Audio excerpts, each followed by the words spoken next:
Поради експериментот со прогресивниот данок, економијата изгуби цела година. Сметководителите негодуваат дека и покрај тоа што побарале владата навремено да ги информира за сите даночни промени, тоа не се случило.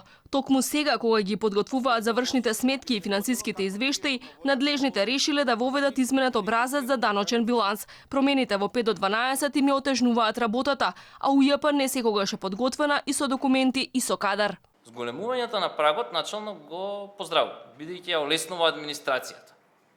Меѓутоа и тоа беше донесено толку брзо, што и управа за јавни приходи не можеше да се синхронизира и ги немате, тоа е втората точка за која јас зборев, ги немате образците за дерегистрација, добар дел од периодов во кој тече дерегистрација, ги немавте образците за дерегистрација во електронските системи. Значи, се носат промени кои ни самите не може да си ги следат. Повторно брзопотезно, повторно популистички, дневно политички, можеби не баш добро осмислено.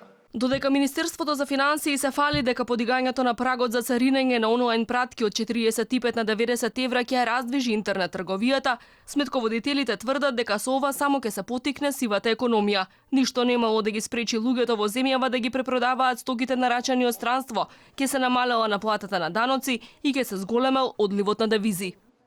4-5 од фамилијата нарача по 90 евра во денот, во неделата, како сакате, тоа има да наполни дуќан со продавница, а нема ни фирма, ни придонеси плаќа, ни данок плаќа.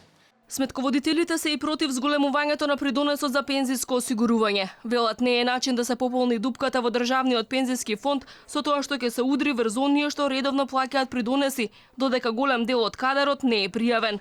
Сметководителите апелираат и до своите колеги да не прифаќаат да го пополнуваат регистарот на вистински сопственици кој треба да стартува од февруари. Тоа било обврскано одговорните лица во компаниите.